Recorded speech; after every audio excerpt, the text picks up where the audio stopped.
பரிசுத்த நாமத்துக்கு ஸ்தோத்திரம்.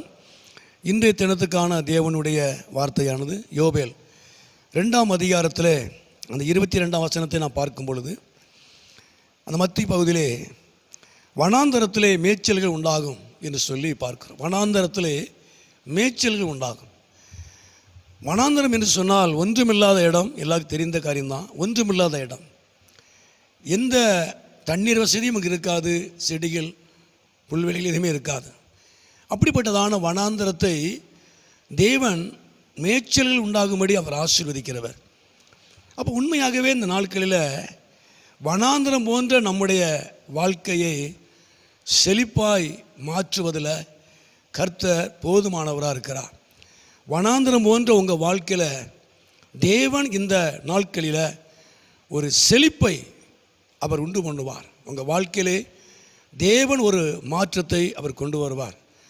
இந்த காரியம் செழிப்பாய் மாறுவதற்கு, மாற்றம் நடப்பதற்கு தேவன் சில காரியத்தை வைத்திருக்கிறார். ஒரே காரியம், அதாவது அந்த 12 வசனத்தை வாசிக்கும் பொழுது, உங்கள் முழு இருதயத்தோடு கர்த்தரிடத்தில் என்னிடத்தில் திரும்புங்கள் என்று சொல்லப்படுகிறது. கர்த்தரிடத்தில் திரும்பணும்.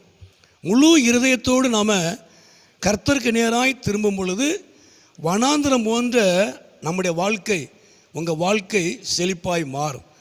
ரெண்டாவதாக உபாகமத்திலே 13:3 வாசிக்கிறோம். லூக்கா எழுதின சுவிசேஷம் 10:27 வாசிக்கிறோம். அதாவது முழு இருதயத்தோடு தேவனிடத்தில் அன்பு கூறணும்.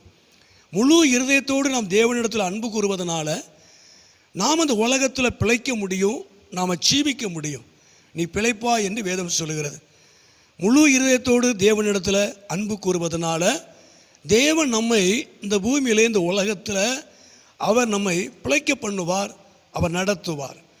மூன்றாவதாக சங்கீதம் 9ஆம் சங்கீதம் 1-2 வாசிக்கும் பொழுது, முழு இருதயத்தோடு நம்ம கர்த்தரை துதிக்கணும்.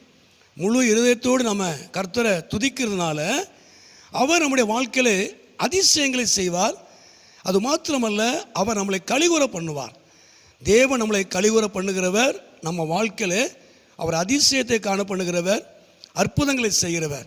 அப்போ உண்மையாகவே முழு இருதயத்தோடு திரும்பும் பொழுது, முழு இருதயத்தோடு அன்பு கூறும் பொழுது, முழு இருதயத்தோடு நாம் அவரை துதிக்கும் பொழுது வனாந்தரம் போன்ற நம்முடைய வாழ்க்கை செழிப்பாய் மாறும். தேவன் நம்மளை பிழைக்க பண்ணுவார், நம்மளை நடத்துவார். மூன்றாவது, அவர் நம்மளை கலிகூற பண்ணுவார், நம்முடைய வாழ்க்கையிலே அதிசயங்களை செய்வார்.